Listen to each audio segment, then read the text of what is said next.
All right, let's jump right in. We're going to deconstruct a recent, pretty high-stakes interview with White House Press Secretary Karoline Leavitt. We're going to go past the sound bites and really analyze the claims, the strategy, and the story she's telling. Okay, so here's how we're going to break this down. First, we'll look at a huge fraud scandal in Minnesota that's at the center of all this. Then we'll get into the administration's multi-agency response.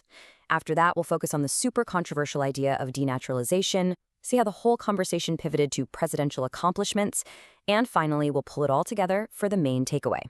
Right out of the gate, the interview kicks off with this incredibly forceful promise. This quote from Karoline Leavitt sets a really dramatic tone, It's basically signaling that this isn't just some investigation. It's going to have some very, very real consequences. So what is this all about? Well, the whole interview is built on this foundation, a massive fraud investigation into child care payments in Minnesota. And as you can probably guess, it's turned into a huge political firestorm. And the political battle lines, yeah, they are drawn very, very clearly. On one side, you've got Minnesota's Governor Tim Walz. He's saying this is just a political move, a long game to defund programs that help people.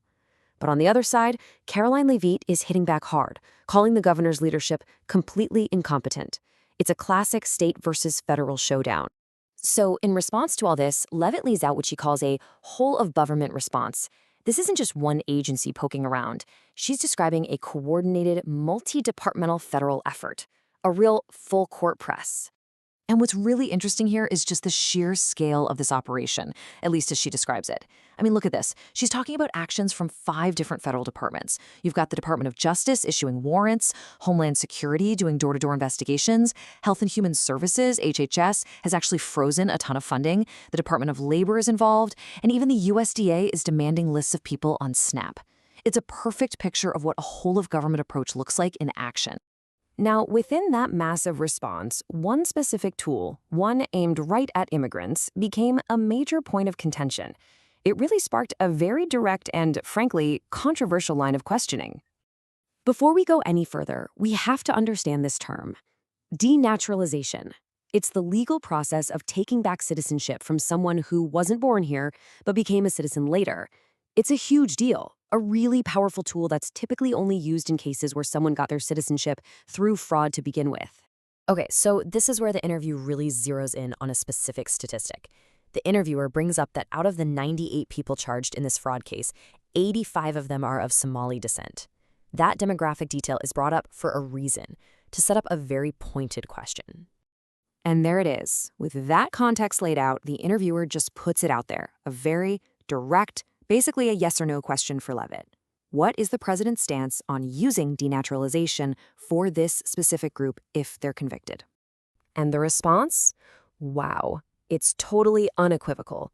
Just one word. Absolutely. There's no room for doubt there, right? It confirms that, yes, denaturalization is a tool the administration is very much considering in this specific situation. So right after that really intense exchange, the interview makes a huge pivot.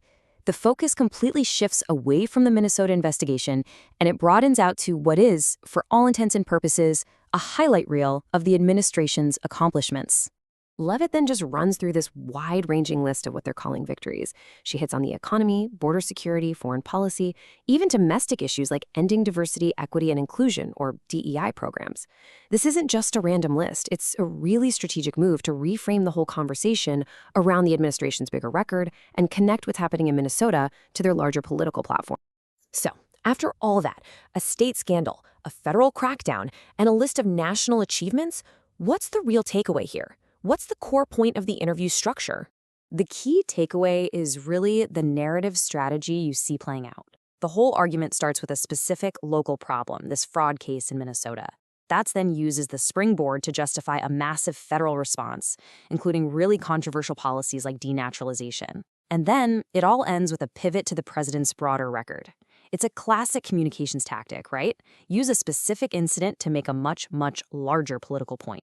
And all of this leaves us with a really critical question to think about. When you have the full power of the federal government focused on a state-level problem, how do you tell the difference between legitimate oversight and politically motivated pressure? This interview puts that tension right on display, and it forces us to ask, where exactly is that line, and who gets to draw it?